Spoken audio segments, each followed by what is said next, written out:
Um, Hello and welcome everyone, and welcome to Stockholm Film Festival and the film you've all been talking about the whole week. And the prize award ceremony will start. This is one of the highlights of the whole festival, and we are so pleased and honored to have one of the most interesting actors of today. And we will have a face-to-face moderated by Christina Birro. It's a pleasure to introduce Christina Birro and Alexander Skarsgård.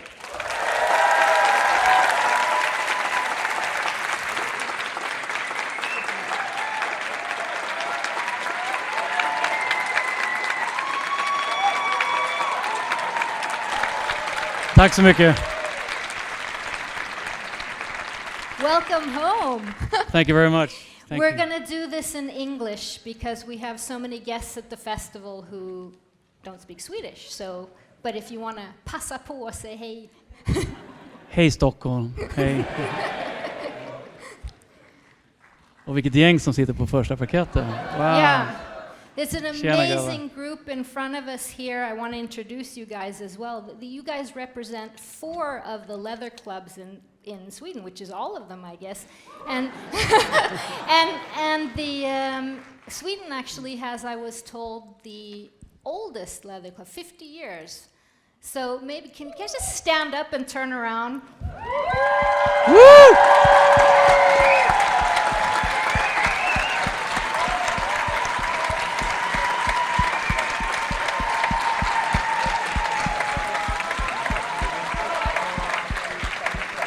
You look beautiful. Thank you so much. Thank you for being here.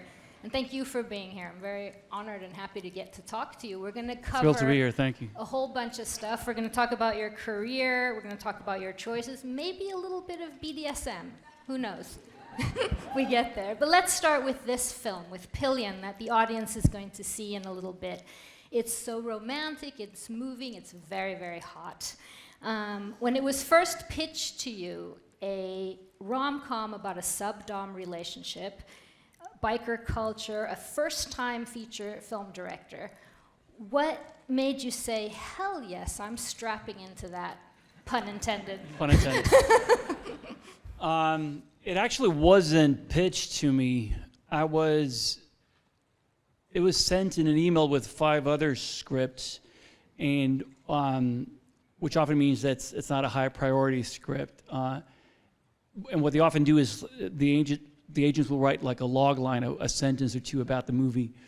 And I even if I don't have time to read all the scripts, I always take a look at who's the filmmaker, what's the story, what's the premise. I try to at least read the first 10, 15 pages of the script. And there was just something about, I did not know who Harry Leighton was. Again, he's a first-time filmmaker. But there was just something about the log line. I don't remember exactly what it said, but it was something about like Colin, a wallflower, meets Ray, the leader of a biker gang, and it's the beginning of this pretty intense love story. And it just kind of piqued my curiosity, and it felt quite original. It felt, again, I didn't know that it was going to be sweet and funny. I tonally had no idea what it was going to be.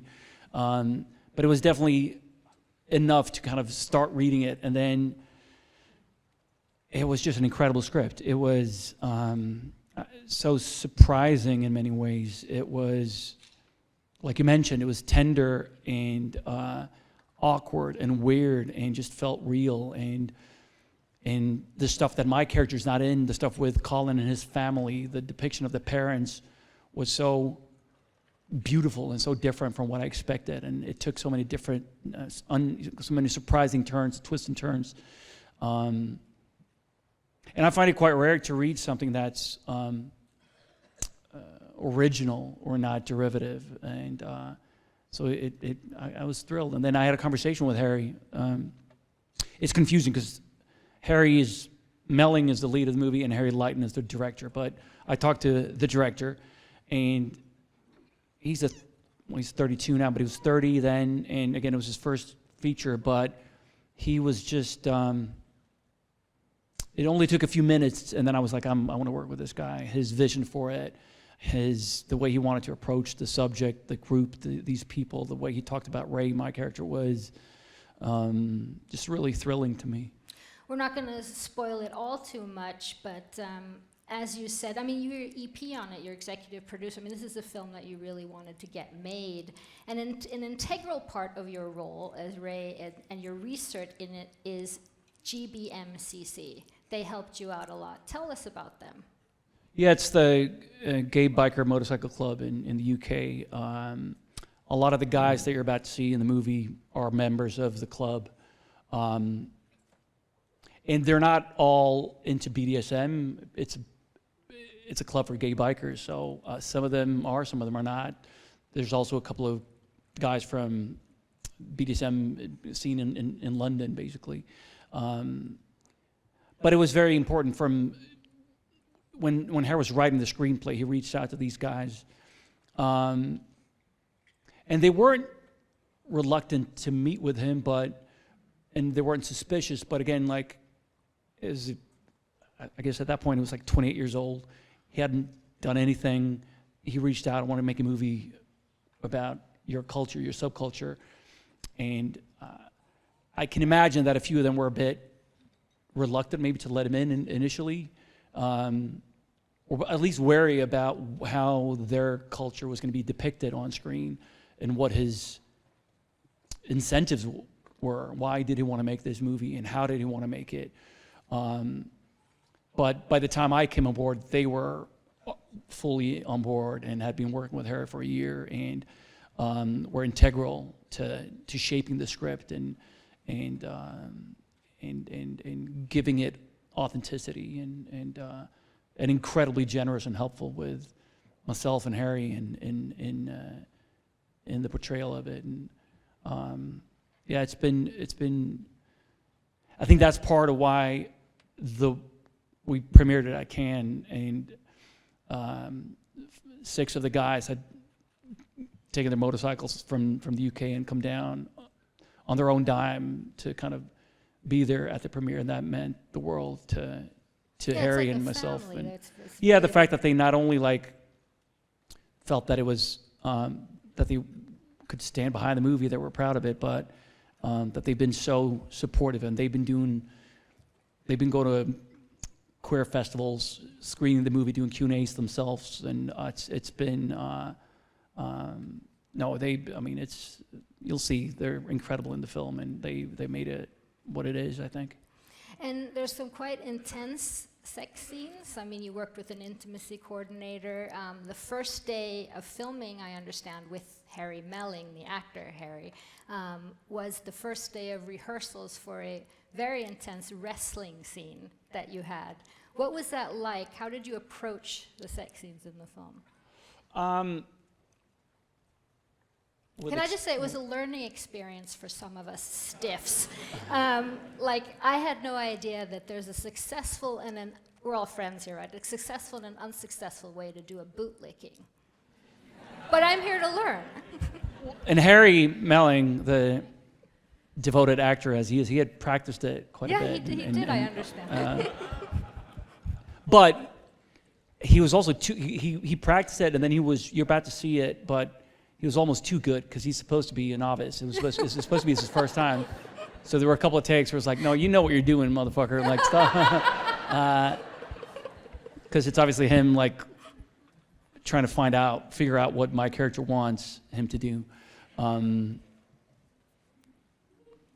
sex scenes? Oh, yeah. I approached them with excitement. No, but it's sex scenes are often really boring to shoot and also really boring to watch, I find, because they're often the drama is in the build-up before the sex starts, and then it's often all right. And they're also often depicted in a very overly romanticized way. You know, we've seen too many shots of hands clasping sheets and stroking the back. It's just what I loved about the way they're scripted is they all propel the story forward. They are a key ingredient in kind of Colin's journey their pivotal moments where he learned something new or he experienced something for the first time. So that's why they made sense to me. You know, I wouldn't have wanted to do it had it been just like for shock value or there for no reason. And I think Harry, and again, back to the first conversation we had, the way he talked about how he wanted to portray these scenes was he wanted it to be clumsy at times and awkward and sexy and beautiful, but and then maybe you cut from that to Sunday roast with the in-laws, you know, like it's like real life. Mm-hmm. So it was a lot of fun. It was a lot of fun shaping them because, again, you'll see to me at least, they all make sense and they're there for a reason. It's not for gratuitous reasons. You became famous very young here in Sweden. You said that early notoriety was actually very stressful and it made you very insecure, so you left the business. You joined the Navy, you moved to Leeds, kind of random, but why did you come back to acting and how did you learn to handle that fame?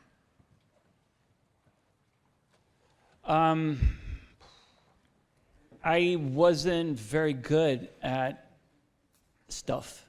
Or I don't know. I kind of quit when I was 13, but it wasn't like I quit. It wasn't like I was a full-time child actor like they have in Hollywood. But like it was like my father's an actor and I was like doing his friend was directing a film when I was 7 and he needed a kid and they threw me in there. But it was never something I pursued. It wasn't like I wanted to be. My brother Gustav always wanted to be an actor. I didn't really have that calling. So quitting when I was 13 wasn't a hard decision. It was just like, well, I didn't like the attention, so I stopped. And then I tried to just live my life like a normal teenager, and I think I kind of succeeded. After a few years, no one recognized me, and I could just be a kid. And then I don't know why I found my way. I was, like you said, I was in the military for a while, and then I went to Leeds. And when I was out there, I was 20, 21. I was trying to figure out what I wanted to do. And then I remember it was kind of fun being on set. So I was like, well, I was a kid. Now I'm almost an adult at least. Maybe I should give it a go and see how I feel about it now before I dismiss it for good. I still didn't think that I would do it, but I was like, I don't want to look back when I'm old thinking oh, maybe I should have given it a go. I was like, I want to go to New York. So I was like, I'll go to New York, go to drama school and see how I feel about it. And and then I was kind of hooked after that. It worked for you. You have said that in several interviews in the past that your roles tend to stay with you, that you keep them with you. Is there one particular role, one particular part that has been very important for you? Did I say that? I actually have it here so you would ask That's so me. pretentious. That's so The New Yorker. And it's definitely not 2011. true. I don't remember what I did yesterday. Did I really say that? You did. Okay, well... I have the link here in case you want to verify. I would... Yep. Not so... Generation Kill has a special place in my heart because it was kind of the David Simon series. Yeah, it's a limited series I did for... It was because I hadn't worked in 4 or 5 years. I moved out to LA in the big early 2000s and was auditioning for pretty much everything I could, but I wasn't booking anything. I didn't get a job in 5 years. And then somehow I got that.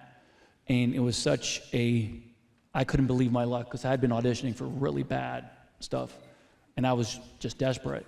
And then that's the one that I didn't get the bad stuff. And then that's the one I got, which was...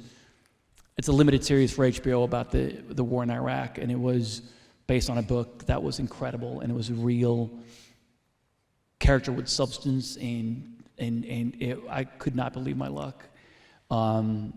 So yeah, going from 5 years of like not really working, trying to figure out if this was worth it out in LA, to 48 hours later, I was in the Namibian desert, and I was going to be there for 7 months shooting this like dream role. That's definitely something that Formed you, yeah. yeah, and stays with me. That kind of the gratitude of that. Someone you speak of with great respect, mentor maybe is a strong word, correct me if I'm wrong, but that's the great Nicole Kidman. You've worked with her many times, and looking at the research, I see many similarities in how she has worked and how you work. She can go from these huge Hollywood films and TV series to working with a first-time director. She's not afraid of playing characters with questionable moral compasses, so to speak, like you have as well. Has she in particular taught you anything about the craft, or maybe about celebrity itself? No. I love. Good answer. Yeah, no. I mean, I love her. She's incredible. And I worked with her. She played my wife on Big Little Lies and my mother on The Northman. Two really fucked up relationships. Yes, I have to say. And I want to go to therapy for that one. yeah, and definitely two highlights of my career. And I adore her, but she taught me nothing. I'll make sure to tell her that. But one of the finest actors I've ever worked with, of course. Incredible. Yeah, of course you're going to put that in there. Come on. But what do you look for in a project? I mean, you have submerged yourself in so many subcultures from the beginning of your career, supermodels and Zoolander to vampires and tech millionaires. And what is it you look for in a world? I don't know. It's fun with characters that have some inner turmoil or inner conflict, or that are more than first meets the eye. I tend to enjoy characters that, when you first see them, meet them, could potentially be kind of a stereotype, and then you kind of make the audience think that they're going to be one way, and then you as you read, you're like, oh, discovering the sides, and that's always super fun to explore, I find. In terms of the worlds, it's, I think, often informed by what I've done recently. Probably, like if I've spent 8 months in the mud playing a Viking, it's fun to go play a tech billionaire on a private yacht, you know. Mm-hmm. You don't strike me very as a methody actor, but you're on point as a method dresser. In this PR run for this, we've seen you in dildo t-shirts, in thigh-high leather boots, backless halter tops, and this is not new just for this movie. You had no pants on the red carpet of the MTV Movie Awards a few years back. Is this part of your own closet, how you like to dress? Or lack thereof. Of pants? No pants. You had no pants that day. Some of it is, and some of it, I get to borrow. Yeah. But I understand thinking it may be a little bit of a cultural rebellion. You've talked about that the fashion statements may want to give Swedish conformity a little bit of a kick in the butt. No, but it's also like, I think the first time I was a little bored by being a conventional man was, we did a premiere in San Francisco of a movie called The Diary of a Teenage Girl, and it's not about drag queens, but a lot of the first AD and a lot of the crew members were part of the drag scene in San Francisco, and we premiered the movie at the Castro Theater, which is like this iconic gay theater in San Francisco, and the after party was going to be hosted by all the San Fran drag queens. And I remember like getting ready for the party, and Belle, who plays the lead of the movie, and Mari, the director, who's from San Francisco, and these were all her friends. They were having so much fun with their outfits and going crazy, and it was so extravagant. And I was sitting there with like, oh, should I do a black suit or a gray suit? And it was just so, here I am in my black suit. It was just really, I don't know, it just felt boring. So I I asked if I could come in drag as well and join the party, and they were magnanimous and kind enough to invite me into the party, and it was the most fun I've ever had. So that kind of set the tone in a way of like you don't always have to wear a gray or a black suit. No, you're very proper today. Yeah, but I'm not wearing a shirt. Ah. Nor underwear. So it's lovely. Leather underwear, obviously. Obviously. You and your father are out on the festival circuit together this year. It's really lovely to see. He's out with Sentimental Value, and you're out, and you guys are both, nominated for Gotham Awards. And I just want to say that last time I saw him, he stepped up his fashion game too. So did you give him a call and say, Dad? No, I didn't, but I'm really enjoying it. I saw him at like the Balenciaga show in Paris. Exactly. You go, Dad. Well, I mean, it's not method dressing, so going like as the Baron in Dune or something. We wouldn't want Oh yeah.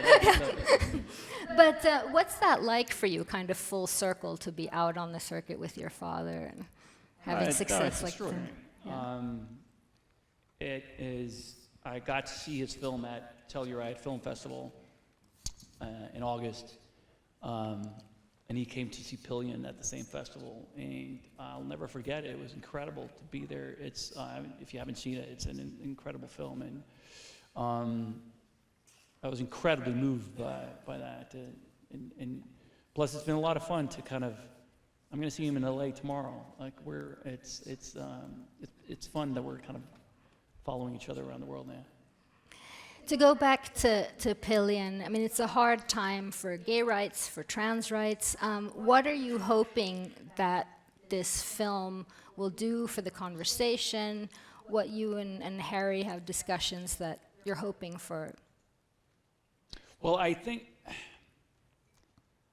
what I think Harry did so well in the screenplay, and hopefully it translates into the final film as well, was that it felt so true and authentic, and that he treated the subculture with, I think, the perfect amount of respect. Not too much, because that can also be a bit. Sometimes you approach any subculture, but you do it with like silk gloves, and you're afraid of showing like warts and all. And I think it was, again, I really enjoyed how he was like, well, let it be awkward and let it be funny and weird, and like they're all different. And speaking of conformity, that these guys are not all carbon copies of each other. They're all different in this biker gang. But hopefully it's also an invitation to people who are not familiar with the subculture, that the movie can find an audience outside of that world, that people who know nothing about it can go and enjoy and see the subculture in a slightly different way, maybe. I find that it's often portrayed, and I think Cruisin', the old classic, is like, awesome, great film, but there's also always a sense of danger and like going down into these clubs. It's dangerous. Like, you got to be scared, and it can also be super fun and sexy and cool and weird and like lovely and I think it's hopefully, again, that's what I responded to in the script, that like it's in many ways a coming of age story, and it's about a man who tries to figure out what he wants out of a relationship, and I think hopefully anyone can relate to that. Okay, the most important question of the evening: what are you doing for your 50th birthday? It's like 24 years away, so I have no idea. Well, maybe. Thanks, guys.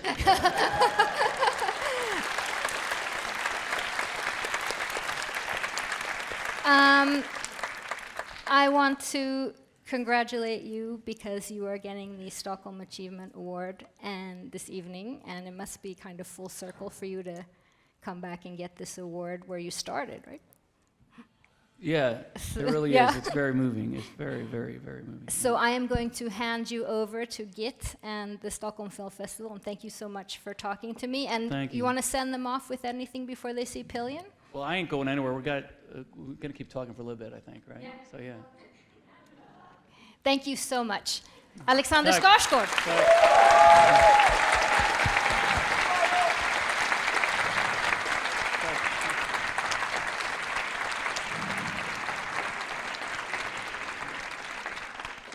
So here we go. Here is the motivation. He has taken the international stage by storm through his ability to embody multi-faces character and his natural charisma that spellbind audience worldwide.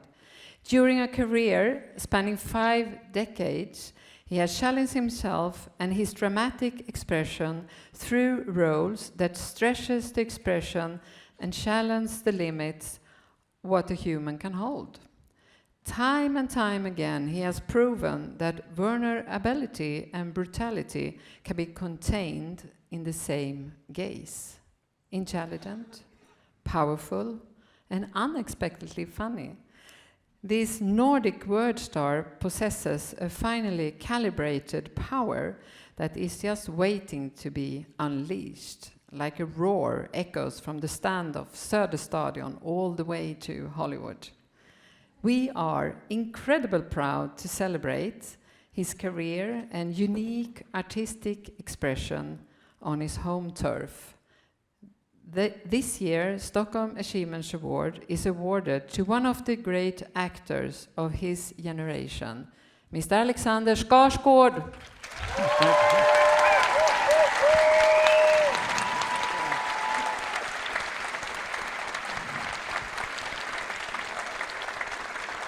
Thank you. Thank you. Thank you very much.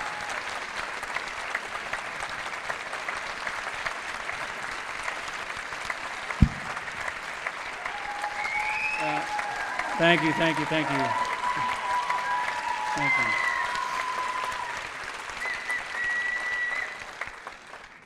I'd like to just, it's late and you've got a movie to watch. I'm going to keep this brief, but I'd like to say a few words I think in Swedish, because I'm home and it's, if you don't understand Swedish, it's going to be nonsense and it's brief, so you don't worry about it. Jag vill bara säga att jag avskyr Stockholm Filmfestival. För att vara mer precis så avskyr jag hur jag känner varje gång jag hör Stockholm Filmfestival nämnas. Och anledningen är på grund av ett trauma från 20 år sedan. Det är nämligen så att jag har inte haft en film på Stockholm Filmfestival någon gång. Däremot så i början på 2000-talet så blev jag inbjuden att dela ut ett pris på Stockholms Filmfestival. Och det var otroligt stort för mig, för jag var en såpaskådis och fick inte vara med i de fina salongerna. Jag hade aldrig varit i närheten av en film som skulle få spelas upp på Stockholms Filmfestival. Så jag var enormt hedrad och kom till utdelningen och öppnade kuvertet. Och då är det någon narcissist som är, så kommer jag inte ihåg vem det var som vann eller vad de vann för det här handlar om mig. Men jag kommer ihåg att porträtteringen jämfördes med Lady Macbeth, och det var det någonting av att den här prestationen, hämndlysten och paranoid och maktgalen som Lady Macbeth. Och när jag läser upp det så går det lite för fort, så jag råkar säga hämndlysten och maktgalen som Larry Macbeth. Och det var fruktansvärt, för att jag tror att om från en skala, om man är liksom, har filkand i litteraturhistoria till att aldrig hört talas om Shakespeare, så var jag typ där. Jag visste vem Lady Macbeth var. Jag hade aldrig spelat, självklart inte Lady Macbeth, men jag hade aldrig spelat Shakespeare. Så att jag var redan osäker när jag stod där och tittade ut över liksom Sveriges film- och skådespelarelit. Och att då kalla Lady Macbeth Larry. Jag har faktiskt aldrig berättat det här för någon. Så att ni, mina 500 närmsta vänner, är först att föra det här. Så därför varenda gång de senaste 20 åren jag har hört Stockholm Filmfestival nämnas så tänker jag fucking Larry Macbeth. Liksom. Så därför betyder det här, det är otroligt härligt att få komma hem och få det här. Och tack Git och tack Beatrice och alla som jobbar på festivalen och alla 300 volontärer. Otroligt jobb. Men framförallt tack till er för att jag får den här vackra stunden och förhoppningsvis de närmaste 20 åren så är det här jag tänker på när jag hör Stockholm Filmfestival och inte Larry Macbeth. Så tusen tack. Tack.